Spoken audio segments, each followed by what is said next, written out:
I'm sure I'm a little bit behind the curve on this, but I just recently learned that water, the one thing that we need for survival, is now being publicly traded on the New York Stock Exchange. It's kind of wild to think about, because when you think about all the other stuff that's publicly traded on the New York Stock Exchange, it's usually not a good scenario, because it usually becomes more about profit and greed than it does anything else. So when I first learned about this, I was like, man, I need to look into this. I need to do some research and see what's going on here, see why it's happening and what that's going to mean for us. And I'm just going to tell you right now that what I discovered is pretty darn crazy. It's actually kind of dark, maybe borderline nefarious, kind of scary, but I took some notes down and I'm going to share those with you because I think this is very, very important. And it pays to be prepared. You know, knowing what's coming and being prepared for it is going to pay in the long run, no matter what the situation is. So let's just dive straight into this. All right, I've got a bunch of notes here, and I want to also say that this isn't just about water. This ties into a lot of other stuff, which is equally just as terrifying. All right, so first of all, I learned about this, and I found out that it started being publicly traded back in December of 2020.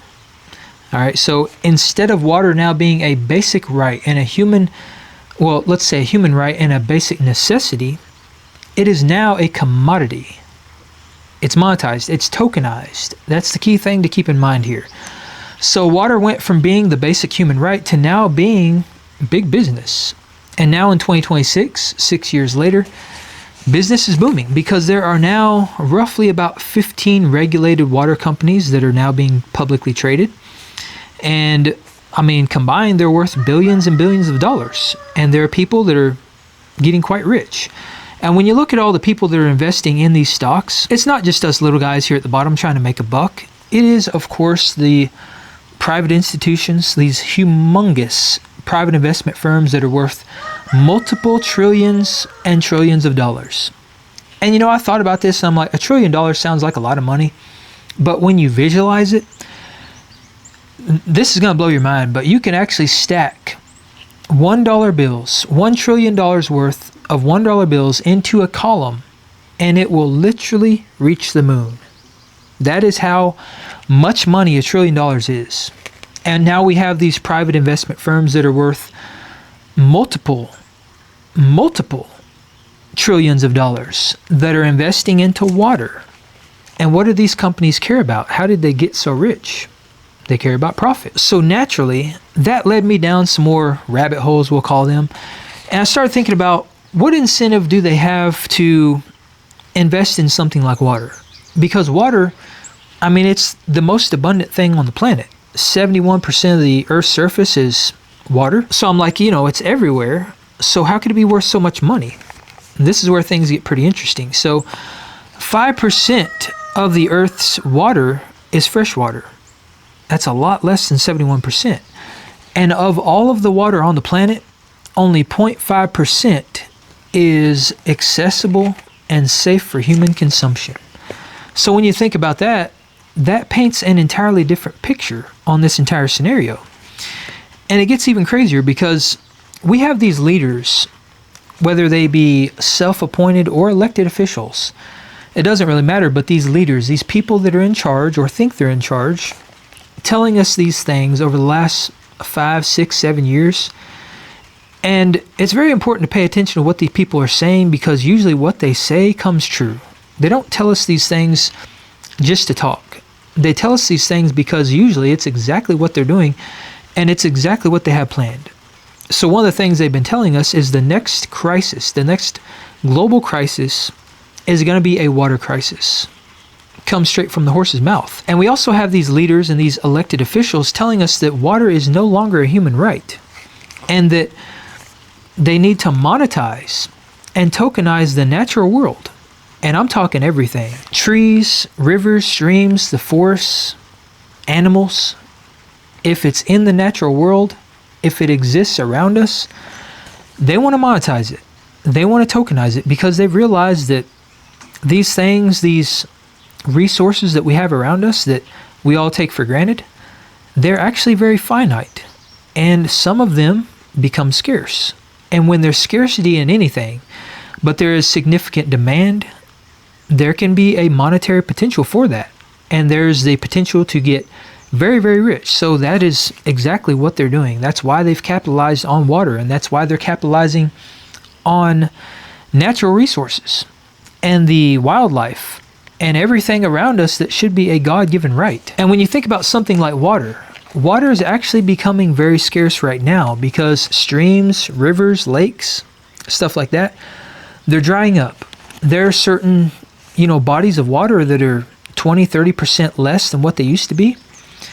And that's a major problem because when these large bodies of water dry up, and then we have things like aquifers and wells that are drying up, what happens when we run out of water? What happens when water becomes scarce?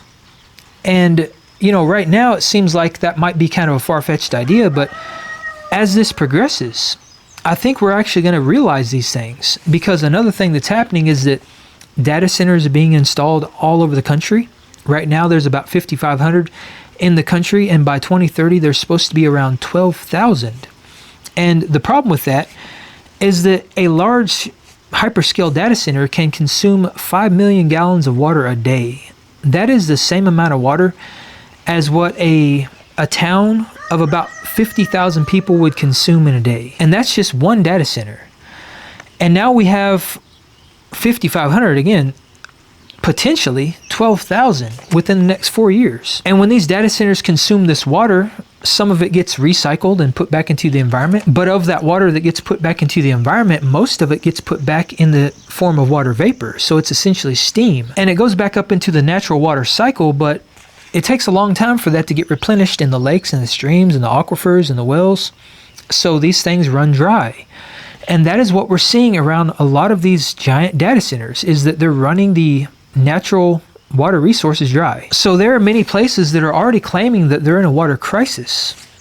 And that is not a good scenario. But again, when there is a limitless amount of demand, but the supply starts to become restrained, guess what happens to the price of that thing? It goes up. We see that with gold. We see that with other natural resources, things like diamonds and oil. All these things are finite. There's a limit to how much we can draw out of the earth. And as these things become more scarce, the price and the value goes way, way up. So I find it kind of convenient that these people are tokenizing and monetizing this very specific natural resource at a time when we are kind of facing a potential water crisis and a shortage. And the problem with that is that it's not like oil, where you can find alternative means to power things. Water is water. There is no substitute. We have to have it to survive. It is a basic human necessity. So when there is demand, there is a demand with a capital D. That demand is never going to diminish. It's never going to go away. And that, in the eyes of these investors, probably means that is unlimited money. But as I started digging into this further, I started to notice that this bled into, like I mentioned before, everything natural in our world. So let me just go through some prime examples here. So there is now such a thing as a carbon and biodiversity credit. And what this is tradable certificates that fund measurable, durable conservation and restoration of ecosystems. Kind of sounds like a bunch of word salad. But what this does, this allows private equity companies to finance wildlife conservation, getting X amount of credits for X amount of land or natural resources, and a dollar amount is then assigned to each credit. So in other words, if I'm a private equity company or a private firm or private investor, I could come in and I could buy, certain parts of your land. Let's say I want to buy 100 acres. And if I commit to maintaining wildlife conservation on that land, and I take steps to, capture carbon and protect the animals and to protect the trees and the natural resources, then that is then assigned a dollar amount on that token, and I can trade that in for money. And like I mentioned before, this applies to everything natural. So we're talking lakes, streams, rivers, mountains, trees, elk population, deer, salmon, fish, you name it. If it's out in the natural world, there is the potential for it to be tokenized and monetized. But the catch here is that in order to maintain conservation and to get, the value of the credit, you have to prohibit people from using the land for productive means. In other words, you can't hunt or fish, you can't forage. It is off limits to people. So you're basically privatizing what would be public land or land that could be used for production. And not only are you privatizing it, you're putting it in the hands of investors and people that are in it for the money and in it for profit. And there are actually some countries like the UK that are now required by law to achieve a mandatory 10% biodiversity net gain. And Oregon is another prime example of this. An entire state forest, which is Elliott State Forest, about 83,000 acres, has now been rolled into credit registries. So that is now controlled by an international tracking system and managed by investment firms. It's no longer for the people.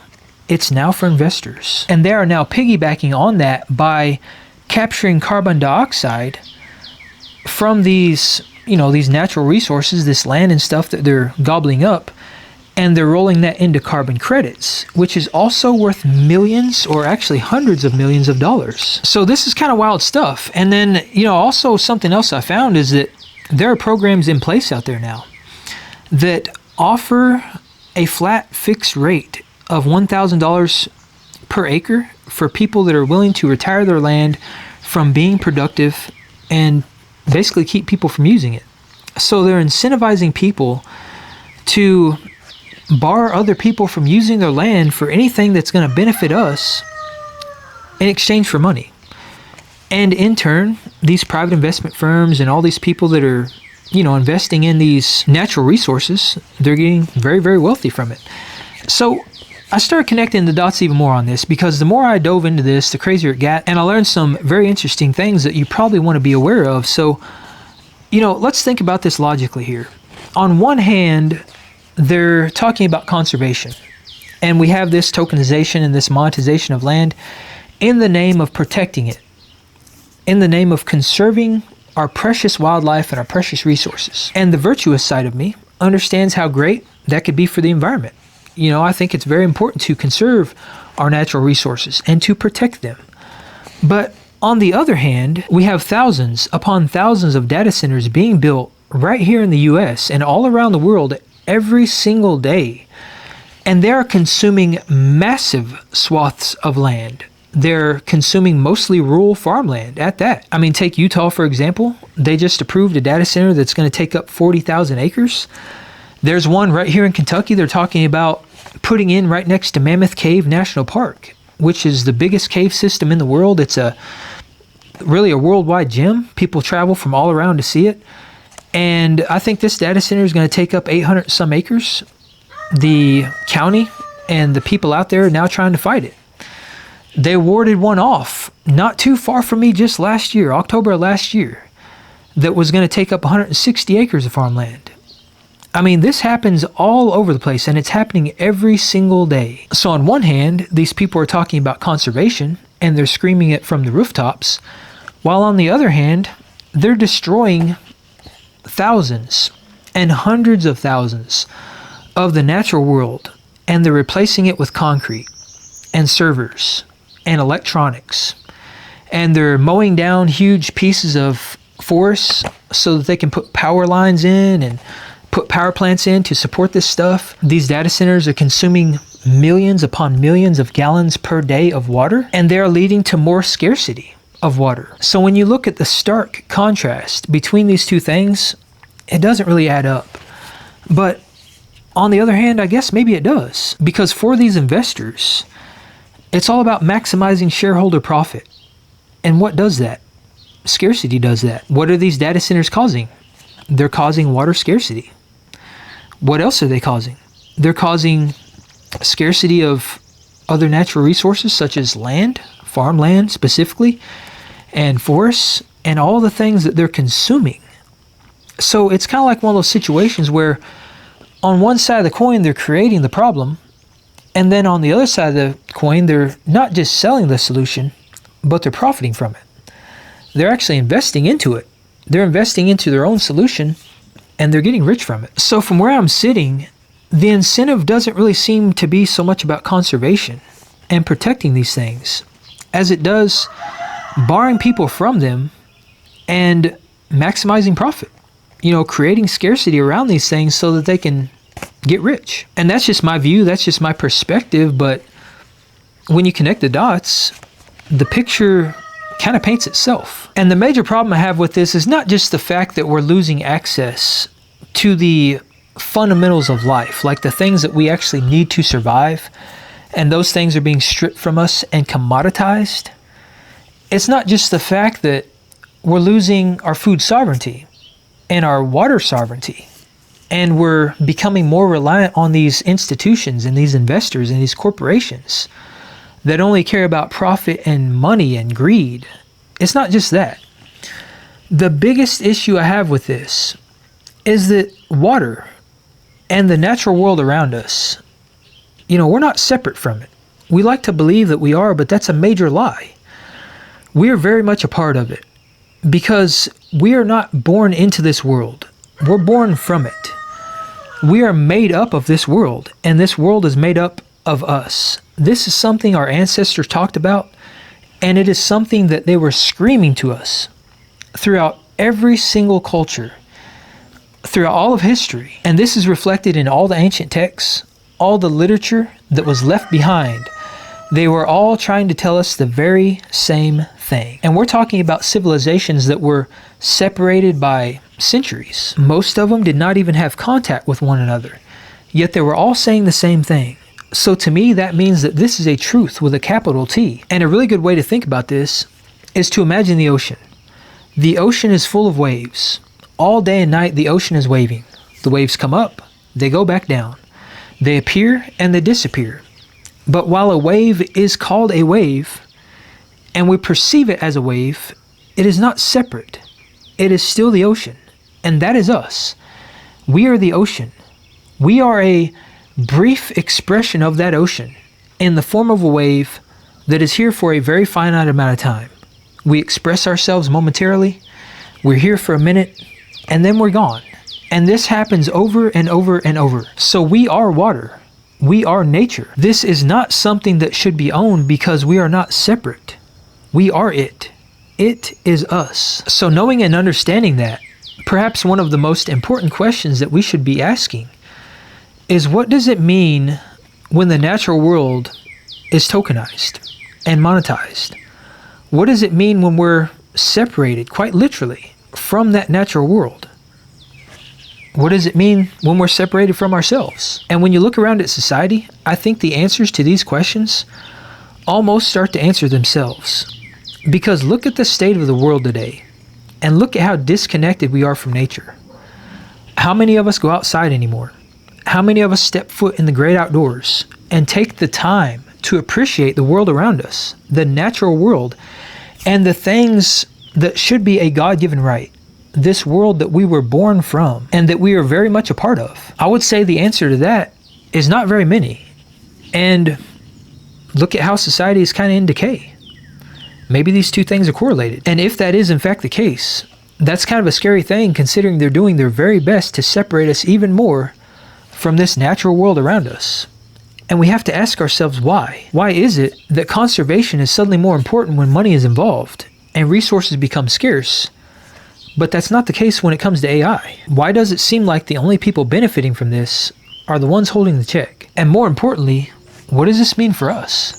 What does it mean when the natural world is no longer a basic human right, but instead becomes a commodity and something that is monetized, something that we restricted access to? What does that mean when these commodities are controlled by firms and investors and corporations that are only in it for the money and that profit the most when demand outpaces supply?